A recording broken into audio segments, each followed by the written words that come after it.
Welcome in to another edition of the Morning Espresso here on the SDH Network, brought to you by Oglethorpe University, Atlanta's premier undergraduate learning experience and soccer powerhouse. I'm Jason Longshore. This is all the soccer news you need to know for Friday, February 21st. It's a new year, a new World Cup cycle for the U.S. women's national team, but they picked up where they left off, a 2-0 win over Colombia to open the SheBelieves Cup. Goals from Catarina Macario and Sentnor with an absolute bomb from distance. Really nice win. They'll be back in action over the weekend. On the other side of the SheBelieves Cup, Mina Tanaka scored 2 goals in the first half, assisted on a second half goal. Japan dominant with a 4-0 win over Australia, both in Houston on Thursday. We're a day away from the start of MLS season number 30. One thing that came out yesterday that I'm a real big fan of is MLS is going to use I don't know if there's a specific name here. I like the idea, the only the captain rule. UEFA used it in the 2024 European Championships. It's not like it's something brand new. I mean, back in the day, the captain was the only one who could talk to the referee. I think it was in the laws of the game. I'd have to go back and check some old copies. But it kind of drifted away, and everybody just started yelling at referees. You started getting pileups and, 50 people. Well, that'd be too many people on the field. A whole bunch of people on the field yelling at referees. Well, MLS has said no more. Referees are encouraged to communicate with all players during a match. That's what they say, which is true. They should. That works well. But following key decisions, only the captain from each team is permitted to approach the referee to discuss, to retrieve information, because I'm sure there's a lot of retrieving of information in these moments. Any other player who enters the referee's designated space, I guess they're going to draw the imaginary box. You see referees do that sometimes. So when you draw the imaginary box, any other player comes into the imaginary box, they can get a yellow card for dissent. I love it. I think it's a good thing. I think it speeds up the game. I think it prevents some nonsense. So all for it. Good job, MLS. This needs to be consistent around the world. Some other nuggets, season 30 of MLS. Only 9 coaches in the league right now were with their current teams at the start of the 2023 season. That's 2 years ago. Only 9. Only 16, just over half, started last season with their current team. Don't let anybody tell you there's no pressure in MLS. It's such a BS thing to say when this is the case for coaches. They feel the pressure. One of those new coaches is Greg Berhalter in Chicago. How he's going to remake this team that has been bad for over a decade. I'm very interested to see what Berhalter does. Now he's got total power in Chicago. He has help, but he's overseeing both the player acquisition and the coaching side. Really curious to see how it all works out. An off season that I don't think blows anybody's minds. I want to see what he does with that team. He's a very, very good coach. You can think whatever you want about his time with the men's national team. I think for whatever reason, the tabloids, the conspiracy theories, all of the nonsense gets away from him being a very good coach. Can he do the job with Chicago? Other good coaches have gone in there and failed. Let's see what Greg Berhalter does in Chicago. The Bruce Arena experience in San Jose, that's going to be worth the ticket to ride, because he's got an interesting group of characters with Chicho Arango and Joseph Martinez. Bruce is interesting in and of himself. He's been successful pretty much everywhere he's been. So if anybody can do it, he can. I wonder what success is going to be measured by in San Jose. They don't have the talent to compete with the 2 LA teams. They don't have the talent to compete with Seattle. I think talent-wise, they're probably in the bottom half of the West. On the field, I think they could be above the middle line in the West, but we'll have to see how it all comes together. Couple of moves that are done or nearing done. Andrew Brody, fullback, is headed to Sporting Kansas City. I thought he was very highly underrated at RSL.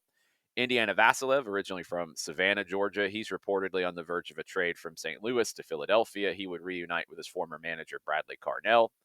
DC United, reportedly close, according to Give Me Sport, to signing Charleston Battery and RSL alum Fidel Barajas. He is at Chivas de Guadalajara right now.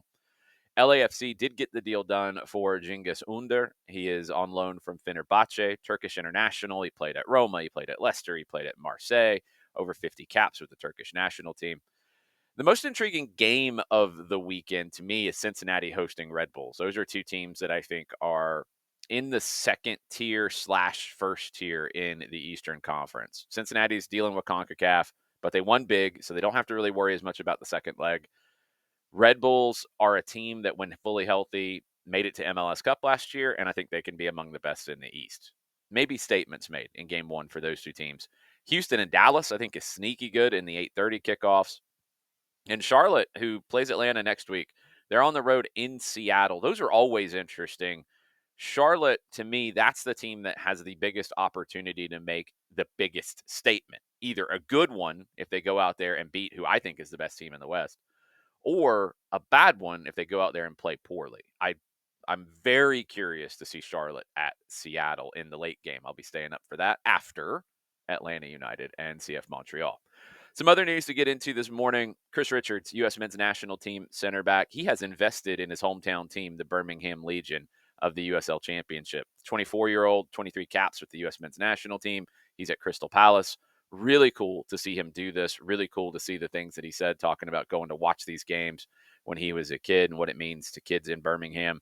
Love this from Chris Richards. Talking about investors, Rangers in Glasgow are the latest British team to be in talks to be taken over by American investors. The group is led by Parag Marath, who is the chairman of Leeds. He's the president of 49ers Enterprises, the investment arm of the San Francisco 49ers. The 49ers have a franchise value of $6 billion, a 2023 revenue of $622 million. Just to compare, Rangers, one of the biggest teams in Scotland, valued at $80.6 million. And you talk about comparisons, Atlanta United valued at $1 billion, three other MLS clubs valued at $1 billion or more. Rangers, one of the storied clubs of Scotland, one of the storied clubs of Great Britain, $80.6 million. This is a club that went under and has come back and is not at the same level as Celtic, their eternal rivals, and trying to find a way to get there. So the consortium is going to try to buy enough shares in Rangers to become majority shareholders. Dave King, who's a former club chairman, he owns the major share of the club, around 13%. Douglas Park is second, 12%. So that's a lot of different people with a lot of shares if your leading person has 13. Scottish FA, they have dual ownership rules, so the consortium might not be able to buy more than a 29.9% stake in Rangers because they currently own Leeds United. We'll see how that goes. On the pitch, Rangers, it's a challenging season for them. They're second in the Scottish Premiership, which you say, well, how challenging is that? They're 13 points behind Celtic, and it's a two-team race every single year. They lost the League Cup final to Celtic. They lost in the Scottish Cup to Queen's Park at home, which was a shocking loss. They need investment. They need more talent. This is potentially a way to do that and push them into a more competitive situation with Celtic, but you also have to make the right decisions. So while this is part of it, they have to get the right people in there to make the right decisions to really achieve what they're trying to get to. Keep an eye on that one. That could be a big one. Christian Pulisic, he has denied that there is a rift between him and Sergio Conceição after La Repubblica brought that out yesterday. Pulisic made a statement on X. Milan shared it. I have never argued with the coach, and I have never asked to leave. Multiple sources told ESPN that the reports of a standoff or a disagreement or whatever had been greatly exaggerated.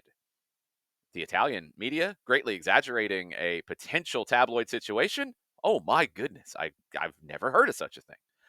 Champions League.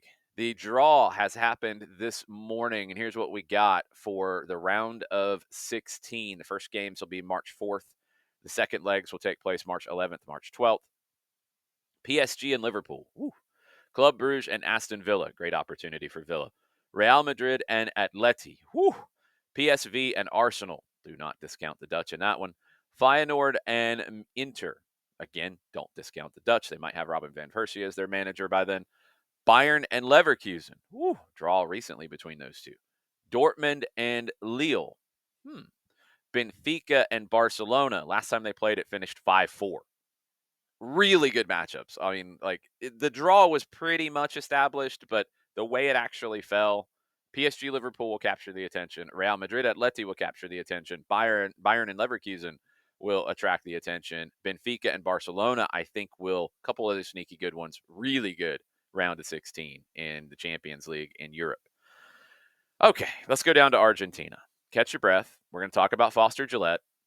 Hopefully, he doesn't owe you money, because this is where things stand with River Plate and Rodrigo Villagra. So this is a player that was going to go from River to Estudiantes, and Foster Gillett was going to pay for the release clause for him to basically break his contract at River and sign a new one with Estudiantes. Teise, and this is, of course, translated from Spanish, said that the situation has already reached ridiculous levels. River are considering various alternatives because the money that Foster Gillett promised for this to happen has not appeared. They're not expecting it anymore. The player's having to train on his own. He could rejoin River and train with the team if they can't find a solution in the next few days. The final transfer windows in European leagues are about to close on Monday. Russia is the one that they are looking at here. CSKA Moscow has made an offer of $3.5 million for half of the transfer, 50%. The deal was going to be $11.7 million for him to leave River. So River want more money. They're asking for $5 million for half of the transfer. They're trying to get a deal done. The player's fed up with all of it. He's fed up with everything. If this isn't done by the weekend, he will consider that the pre-agreement he signed with River and Estudiantes about leaving is no longer valid, and he will ask to go back to River. River's just basically resigned themselves to the fact that the $11.7 million that they had been promised is not going to happen. Do not take an IOU from Foster Gillett. Estudiantes, as I've told you many times, run the other direction, find a way out of whatever this is with Foster Gillett, and lock the doors and change your number and don't let him back in. This is really, really bad. And it's really bad for a club in Estudiantes who is not in the greatest of financial situations to begin with. Hopefully, they have not been eternally damaged by this situation with Gillett. The reputation has. Juan Sebastian Veron's reputation has been damaged. And a lot of clubs are not going to deal with them if Foster Gillett is in any way involved. Yeah, not fun. Hate to see this. Hate to see this for a club like Estudiantes, and just no, run the other direction, please. We will not be running the other direction. John Nelson and I will be making the trip up I-75 as we're going to call Johnson of Gainesville at Dalton tonight. Big time boys high school soccer match. Could be one of the best games in the state this year. Dalton won last year in Gainesville 2-1. We'll be on the air tonight around 7:15. Kickoff set for 7:30 from Harmon Field in Dalton, Soccertown, USA. Then we'll come back to Soccer City, USA. Atlanta United hosting CF Montreal on Saturday night.